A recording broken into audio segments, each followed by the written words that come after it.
Okay, all of you remember the hard fight that we had to do to get Kenney Enney back in place. It's unbelievable what you're gonna hear from this guy. Kenney, thank you. Thanks, Randall. Thanks, Jason. 10 minutes? So I can set my phone. Go 20 and then we'll bring Ed on. Okay. All right, timer's on. Then I get the hook. Well, I appreciate the opportunity to talk. I wanted to kind of give everybody an update on the last 6 months, or 5 months, I guess, since May.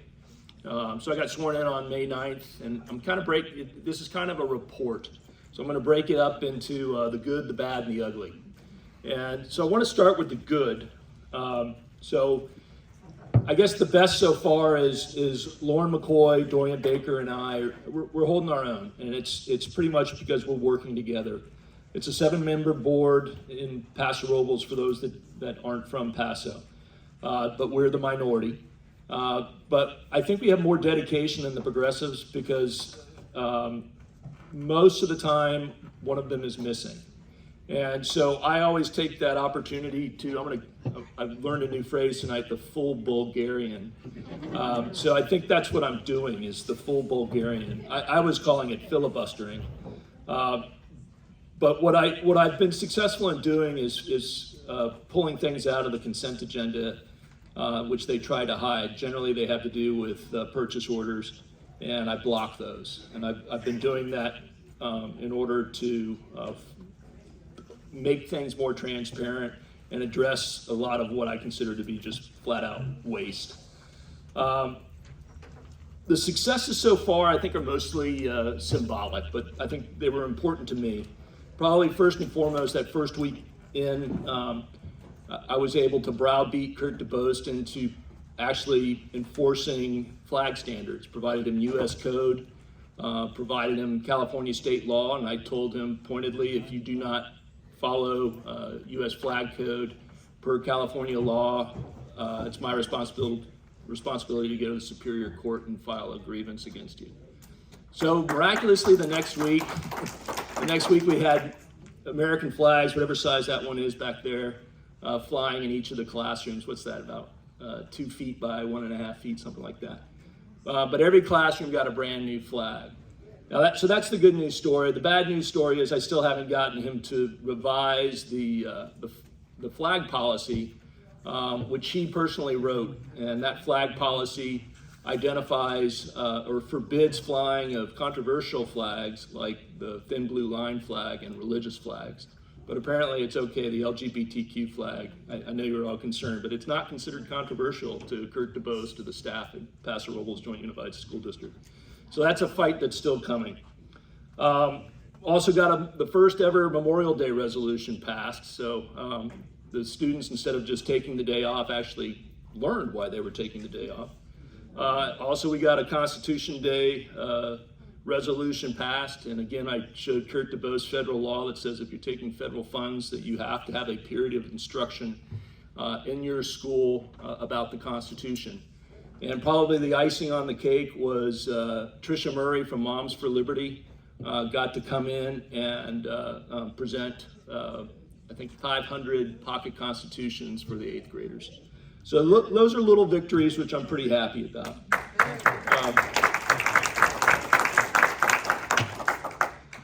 We've started pushing into establishing citizen committees. I wanted more transparency, and I wanted people to really see what's going on in their schools and understand that it's not all ice cream and unicorns like the superintendent and his staff would like everybody to believe. We've gotten a lot done. I'm going to back up into some of this under the bad, but I think a lot of you know about the Georgia Brown School and the closing of Georgia Brown. I was proud of the fact that I personally went in and I talked to the principal, and they had not done any maintenance on that school for over 3 years. And she was not allowed to say anything about it. And these are the kind of games that are being played. And I've brought this up again to Kurt DeBost that part of the training for teachers really needs to they need to have a section on the Whistleblower Act. because you have a lot of teachers and staff that are being intimidated not to say anything. But at Georgia Brown, they had not done any maintenance for over 3 years. They had leaky roofs, they had cockroach infestations, and they had flea infestations. And parents were showing me pictures of their children legs covered with flea bites. And according to the staff at Georgia Brown, this had been brought up to the district, and nothing was done. When you talk to the district, I quickly realized, and I've said this before, but they have no maintenance plan. So most everybody knows that, you know, when you go to Jiffy Lube, you get a little sticker, or if you go to Jason's place, you get a little sticker. It says, come back at this many miles and you change your oil. They don't have anything like that in the district. And so what happens is you have a lot of things falling into disrepair.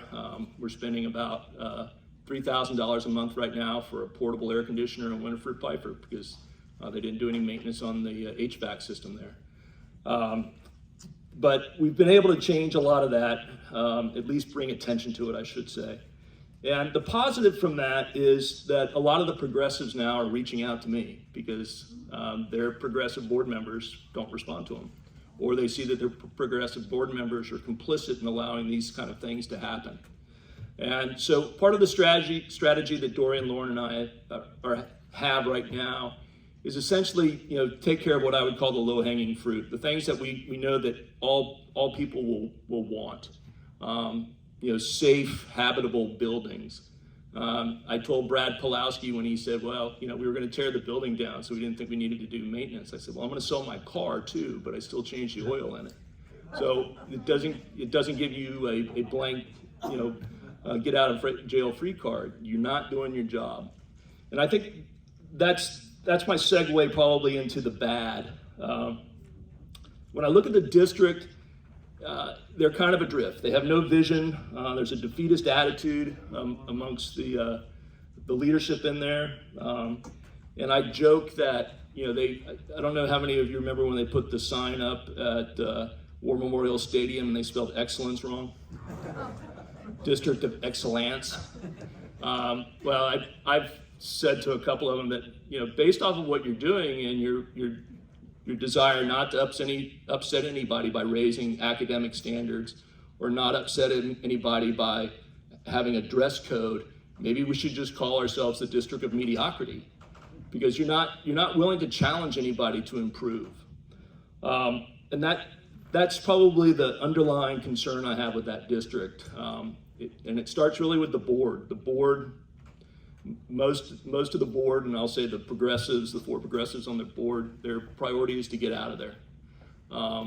They get frustrated because I'll pull all sorts of things out of the consent agenda and I'll go line item by line item.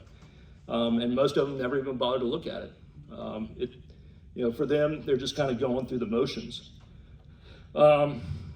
This has kind of come to light with the Measure M money. Measure M was the bond measure that was passed in 2016, $95 million bond. I am in a running gunfight with Brad Pulowski. That's a metaphor, by the way. I'm in a running gunfight with Brad Pulowski over what happened to the money. And this is another area where the progressives are in support of me. That bond money was supposed to go to upgrading all the schools, replacing Bauer Spec and replacing Georgia Brown. They don't have the money to do Georgia Brown at all now. Even if they had not found an anomaly, there wouldn't have been enough money to rebuild that school. And then last week they announced, because I kept saying, well, why can't we just fix it up? The original budget, or the budget that was presented back in 2022 called for $13 million to rebuild Georgia Brown. Last Tuesday, they said it would be $18 million just to renovate it, not to tear it down, but to renovate it. So there's going to be a fight over whether we want a pool or a school, because there's not enough money to do both. And I think there are a lot of questions that need to be asked by the community about what happened to that money and why it was so poorly managed. I've been asking every week since the beginning of August for a breakout, and I have yet to get it. Now, based off of my experience, if I went to my finance officer and I said, hey, I want a breakout of this, I would have it probably within an hour. It's been 2 months, and the district cannot provide a breakdown of where that money's been spent. So I've asked people to contact the grand jury. I've contacted the grand jury myself.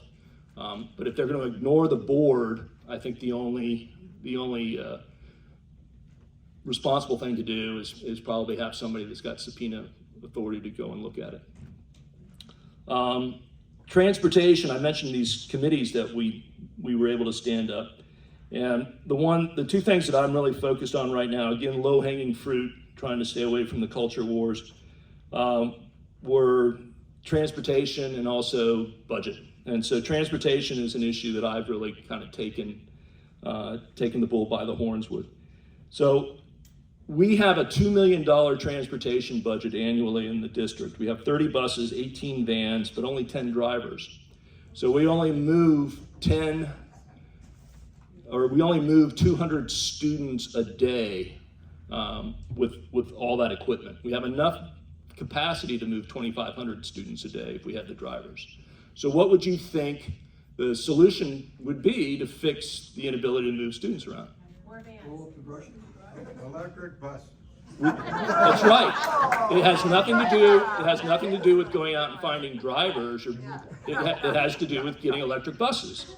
And so Lauren, Dorian, and I have tried to block this as long as we could, but they finally passed a resolution or passed approval to purchase four more electric buses. So now we have 34 buses, 18 vans, but we still only have 10 drivers. So based off of those numbers, we spend about $10,000 a year to move one student to and from school. Now, if we went out and just took all that money, sold everything, and rented 15 passenger vans from Enterprise, which work out to be about $2,655 a month, we could move 1,000 students a year for about the same amount. So it would work out to be about $1,500 a year per student. But there's no budget plan. There's no plan at all for anything in that district right now. So tomorrow we're having our first transportation, I'm calling them working group. I'm gonna probably hijack it from Pulowski. Because his comment is, or his philosophy is, and his philosophy probably is pervasive throughout the district headquarters, is, well, we don't want to tell the people that. We want, we have no requirement to move students around. We want to do the bare minimum, which is transporting the special education kids. And that's what they focus on. So that's going to change tomorrow. I've been bypassing the bureaucracy and talking directly to PTAs, which is productive. I had a lady who called me last month after going to the Kermit King PTA, and she said that she'd had kids in the district for over 20 years, and I was the first board member she'd ever seen attend a PTA meeting, which I found somewhat shocking. But one of the solutions that I think we're going to work out is hiring parents to drive the vans, and I think we can probably find enough to move more than 200 students. So I covered Measure M. Let's see, covered transportation. I guess we'll get into the ugly. The ugly is the culture wars, and the culture wars are alive and well. They're just trying to do everything behind the scenes. I've been trying to drag them out, and I've been trying to insert myself in these culture wars. So the first way I did that was volunteered to be on the Diversity, Equity, and Inclusion Committee. They disbanded the committee. At least they told you they did. Well, they told me they did. That's true, and I honestly, I don't know what's true until I show up and prove it otherwise. So Lauren McCoy was on the LGBTQ committee. And that committee is chaired by a lady named Erin Haley, who's the assistant superintendent in the district. And Lauren, after one meeting, came up to me. She said, I can't do this. The meeting was all adults, and there were no students, but the focus was on how to attract students into the LGBTQ community. And for those of you that know Lauren's a pastor and a mother, and it was getting too close. And so she had asked me to take her position, replace her, and I said, okay, this will be interesting. And so last Tuesday I brought that up, and it was like the scene in the movie where the record scratches and everybody stops and everybody looked at me. And so I said, yeah, Lauren doesn't want to be in it, so I'm volunteering to replace her, and I would like a report from the last meeting. And so Erin Haley began the report and talked about the purpose of the committee, and it was basically to provide a safe place for kids to talk about their sexuality. And she said, we're going to start, right now we're just trying to get the high school kids in there. And then very matter-of-factly, she said, and then we're going to get the middle school kids and eventually get the elementary school kids in. And she said it very matter-of-factly, and I immediately, marked the time and place. But that's their intent. Why does an elementary school child need to go to a group with teenagers and adults to discuss sexuality? They see nothing wrong with it. I'm fighting with Kurt right now, and it's probably going to get even uglier, but there was teacher training on August 14th, and I've talked to a couple of lawyers about this. And that training, there was one slide that was presented by the law firm Lozano and Smith. Now, Lozano and Smith is a statewide law firm. The district pays them about $100,000 a year retainer to keep us out of trouble.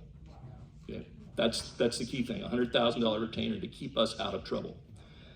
So this slide talked about a state case in Chico that was dismissed, where a parent filed a lawsuit against the district over an administrative policy that basically, it's part of the state law that says that parents are not entitled to know whether their children are going through gender dysphoria. And that case was dismissed on July 10th. Okay, July 17th, you had the Spreckles case, which was a federal case. And in that case, one of the defendants in the Spreckles case settled for $100,000. And the Spreckles case was brought by a lady whose last name is Conan, and she sued 2 teachers, the principal, and the school district. My understanding is there's still 3 cases pending, and one of those teachers settled for $100,000. The other teacher, the principal, and the school district are still pending. The school district, my understanding, is being sued for $40 million. So on the 14th of August, there was district-wide training for staff and faculty, and Lauren McCoy sat through it.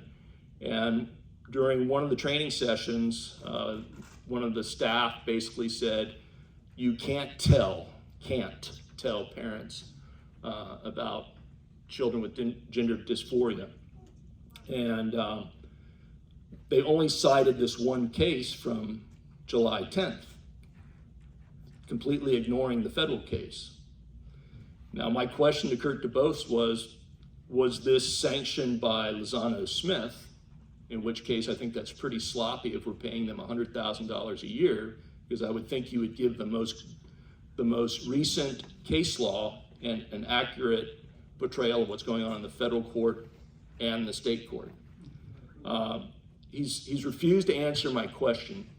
I've emailed him about 3 times. I've contacted other lawyers who you all know, so I'm not going to mention their names, but they kind of agree with me that Lozano and Smith is probably going to say, we didn't have anything to do with that. And because the lawyers that I've spoken with said that would be pretty sloppy and be tantamount to legal malpractice for leaving that information out. So that leaves me with my belief that the slide was cherry picked to push a specific narrative, in which case, we've now as the district are culpable in spreading disinformation to staff and faculty.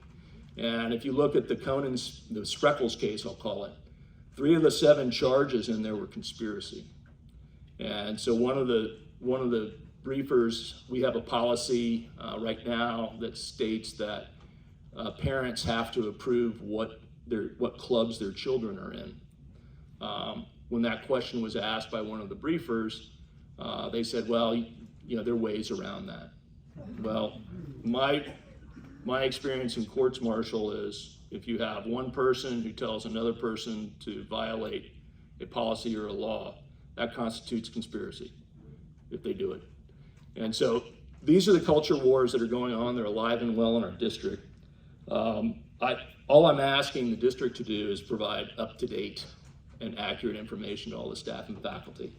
And I'm getting a lot of pushback, which makes me nervous.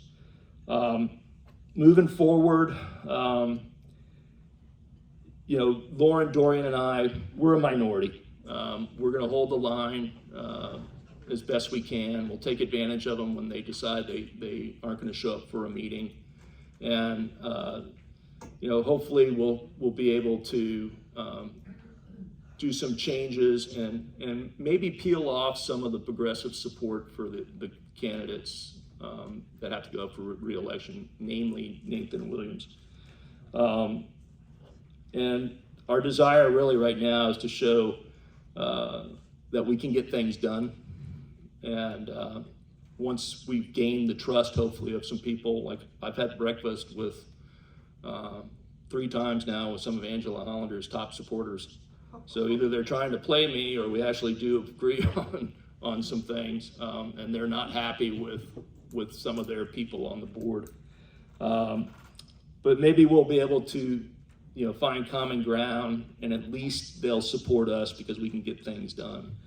But right now, the district's approach towards the culture wars is ignore them and hope they'll go away, which is not going to happen.